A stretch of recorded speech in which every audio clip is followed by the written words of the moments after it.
March 1968, Vietnam. The morning sky over Quang Ngai was quiet, but every heartbeat carried the weight of something unseen. Flying low above the jungle, a small helicopter traced the path of a war, growing more desperate by the day.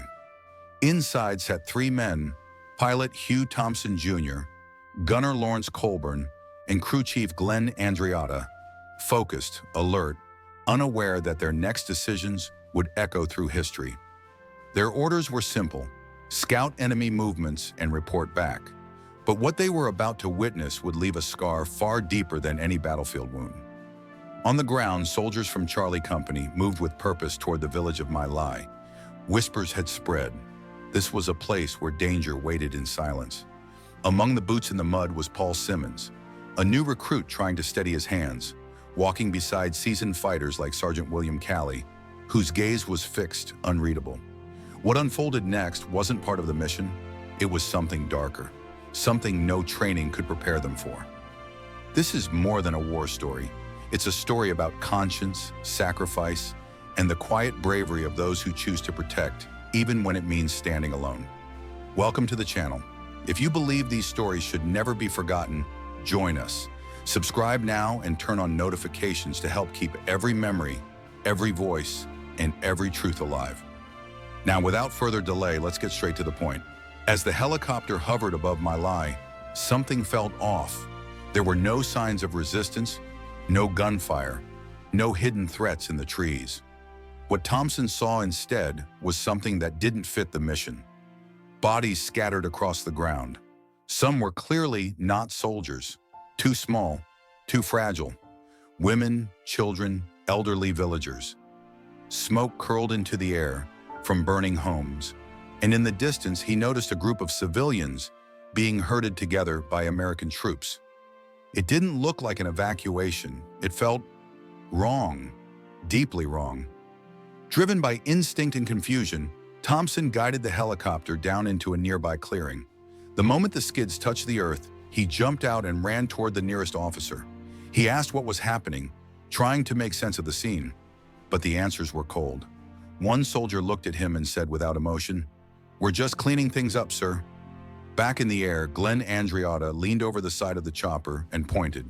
In a shallow ditch below, more bodies, lifeless and crumpled, were being thrown in one after another.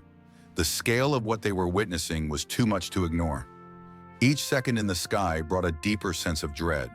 Thompson's mission had been to observe enemy movement. But what he was seeing now wasn't a battlefield. It was something else entirely, something that shook the very meaning of his duty. That morning in My Lai would leave a mark on everyone involved. For Thompson and his crew, it became a moment of reckoning, a point where following orders wasn't enough. They had to choose between silence and standing up for what was right, even if it meant turning against their own. These were the choices that defined a generation: quiet, painful, unforgettable. They lifted off once more, the rotor blades slicing through the heavy air as Thompson and his crew circled back over the village. What they saw this time would stay with them for the rest of their lives. Along a dirt path, women clutched infants to their chests, running in panic, only to fall as gunfire followed them from behind. Near a smoldering hut, a small boy, no older than 5, knelt beside his mother, his cries drowned by the chaos. Below them, the trench that had once been a ditch now overflowed with tragedy. This wasn't the battlefield they had prepared for. There were no enemy fighters, only terrified civilians, caught in something they couldn't escape. Inside Charlie Company, something was breaking. Paul Simmons, the young recruit, found himself frozen. Around him, soldiers he had trained with, men he had trusted, had changed. They moved without question, without mercy. When a sergeant barked at Paul to open fire on an elderly woman who posed no threat, he raised his weapon, but his hands shook. He couldn't bring himself to pull the trigger. The silence that followed was worse than any scream. Someone shoved him aside, spitting insults, calling him weak. But deep inside, Paul knew it wasn't weakness. It was the last piece of himself that still felt human. The war was twisting everything it touched: morality, brotherhood, even memory. And for those like Thompson and Simmons, the hardest battles were not always against the enemy, but against what they were being asked to become. The weight of everything he had seen finally reached a breaking point. With his voice shaking and his heart pounding, Hugh Thompson made a decision that would place his life and the lives of his crew on the line. He brought the helicopter down right between the frightened civilians and the advancing American soldiers. Dust swirled around them as the skids hit the ground, and Thompson jumped out with purpose burning in his eyes. He marched straight toward the troops of Charlie Company, anger boiling beneath the surface. He didn't whisper. He didn't hesitate. He stood tall and said loud enough for all to hear, "If you open fire on these people, I will fire back." In that moment, the battlefield froze. It was the first time an American soldier had threatened his own to protect those who were supposed to be the enemy, but who in truth were just innocent villagers caught in a nightmare. The tension was unbearable. Weapons were raised. Fingers hovered over triggers. For a few seconds, it felt like everything could collapse. But no one moved against Thompson. No one dared challenge a man willing to risk everything to do what was right. In the heart of the chaos, surrounded by fear and silence, one voice stood against the tide. Not with rage, but with courage. The kind that refuses to stay silent in the face of cruelty. And in that moment, Hugh Thompson chose to protect life, no matter the cost. With no orders, no backup, and no time to waste, Thompson and his crew took matters into their own hands. Alongside Lawrence Colburn and Glenn Andreotta, he began a desperate, improvised rescue mission, one that no manual could ever prepare them for. They landed again and again, each time stepping into scenes that words could never fully describe. Thompson helped pull wounded women from collapsed huts, children barely breathing from the edge of ditches, and elderly villagers paralyzed by fear. All around them, the chaos of war continued. Combat helicopters circling overhead shouted commands echoing through the air. But they focused only on one thing: saving lives. There was one moment that would forever define the day. Andreotta, with quiet determination, climbed down into a trench filled with the aftermath of violence. Amid the stillness, he found a little girl, no more than 3 years old, clinging to the body of her mother. She was alive, her small frame trembling, too young to understand what had happened, but old enough to know she had to hold on. Gently, Andreotta lifted her out, holding her close as he climbed back to the helicopter. Years later, he would say, "That moment never left me." They flew the survivors to a nearby base, offering safety in a world that had turned its back on them. As they landed, they were met not with thanks, but with silence. Cold stares, no words on the radio, no welcome. But in that silence, something far louder was taking shape. A legacy of quiet heroism, forged not by orders, but by conscience. Back at base, Hugh Thompson did what he believed was right. He sat down and wrote a detailed report of everything he and his crew had witnessed. Every cry, every act of cruelty, every life they tried to save. He handed it to his superiors, expecting shock, action, justice. Instead, he was told it wasn't his concern, that he was overreacting, that maybe he had misunderstood what he saw. No investigation was launched. No questions were asked. The truth: 504 unarmed civilians caught in an operation gone terribly wrong was being buried, just like the bodies left behind. But Thompson refused to stay quiet. Inside the base, the response turned colder. He was met with silence, suspicious stares, and subtle isolation. Conversations would stop when he entered a room. Some called him a traitor behind his back. Others made sure he felt alone. But even then, he kept pushing. He filed more reports, spoke to different officers, wrote everything down again and again, hoping someone would finally listen. He knew the risk, but the weight on his conscience was heavier than the pressure closing in around him. What he had seen in My Lai wasn't just a violation of orders. It was a betrayal of everything a soldier was supposed to protect. And Thompson, no matter how isolated he became, couldn't look the other way. Years passed, but the truth refused to stay buried. Thanks to Hugh Thompson's relentless efforts and the courage of investigative journalists like Seymour Hersh, the events of My Lai finally reached the public. The nation was shaken. Headlines echoed across America, revealing what had been hidden for too long. Universities erupted in protest. Veterans, once silent, began to question what they had seen, what they had done, and what they had been told. The story of My Lai became a turning point, not just in the war, but in the way a generation viewed duty, honor, and responsibility. And for the first time, the name Hugh Thompson was spoken not with suspicion, but with respect.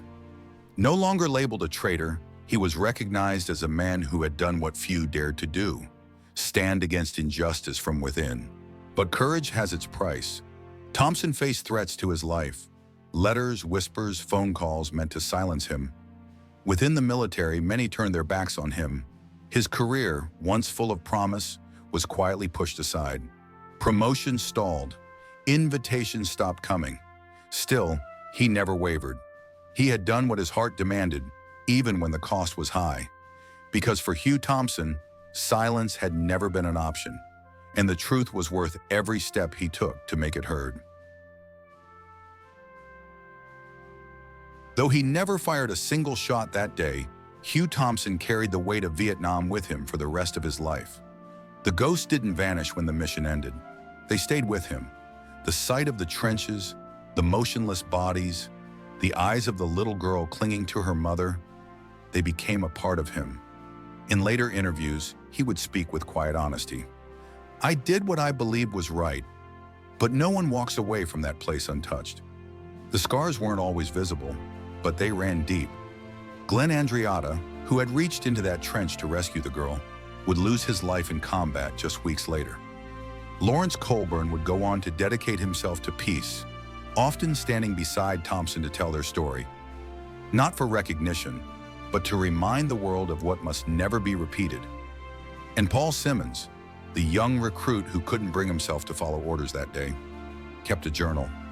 Hidden, personal, written late at night when the memories became too much to hold in. In its pages, he confessed the truth that haunted him. "That day changed everything. I left Vietnam, but it never really left me." For all of them, the battlefield didn't end with the gunfire. It lived on in memory, in silence, in the spaces between what was said and what was felt. Because some wounds don't bleed. They stay buried, quiet but never forgotten. 3 decades had passed. The war was over, the uniforms long folded away, and the world had moved on, or at least pretended to. But for Hugh Thompson, Lawrence Colburn, and the memory of Glenn Andreatta, the echoes of that March morning in My Lai never faded. In 1998, something long overdue finally happened. Before a quiet audience in Washington, D.C., the 3 men, 2 present, 1 remembered, were honored with the Soldier's Medal, one of the highest recognitions given for heroism outside direct combat. It wasn't awarded for bravery under fire, but for something rarer: the courage to stand against wrong when everyone else stayed silent. The U.S. Army, for the first time, officially acknowledged that what Thompson and his crew had done, disobeying orders, defying their own brothers in arms, was not betrayal, but heroism in its purest form. It was a moment of justice, but it came wrapped in solemnity, not celebration. Because the truth was, they had never sought medals. All they had ever wanted was for the truth to matter. That same year, across the world, in the quiet green fields of Quang Ngai, a memorial was raised in My Lai. On a stone wall in both Vietnamese and English were the words, "To those who chose to protect life." Thompson was invited to visit the site. Survivors, now much older, stood waiting. Some wept as he walked through the village. One woman, holding the hand of her grandson, stepped forward. She embraced him gently and whispered, "You gave us hope when there was none." It was a moment he never forgot. But this story doesn't end there. In the shadows of Thompson's recognition, other stories began to surface.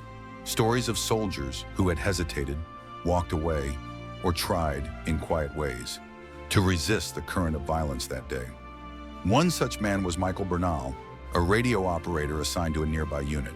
At the time, he had intercepted garbled transmissions about civilian activity in My Lai. Troubled by what he heard, he recorded the calls and kept them hidden, fearing retribution. Years later, after reading about Thompson's award, he finally came forward. His tapes helped fill gaps in the timeline and confirmed key moments of the rescue. Though never decorated, Michael said simply, "I just wanted the truth to be complete." Recognition for many came too late. For others, it never came at all. But the legacy of Hugh Thompson and his crew reshaped the conversation around morality and war. They showed that loyalty isn't blind obedience, and that sometimes the most courageous thing a soldier can do is say no. Today, their names are remembered not only in military archives or textbooks, but in the hearts of those who believe in conscience over command, in humanity over silence. And as long as stories like theirs are told, the memory of My Lai will not fade into history. It will stand as a lesson, a warning, and a reminder that even in the darkest hours, a single voice can make all the difference. Even in the darkest corners of history, some lights refuse to go out. Hugh Thompson Jr. was one of those lights. He didn't carry the most medals. He didn't lead the largest battalion.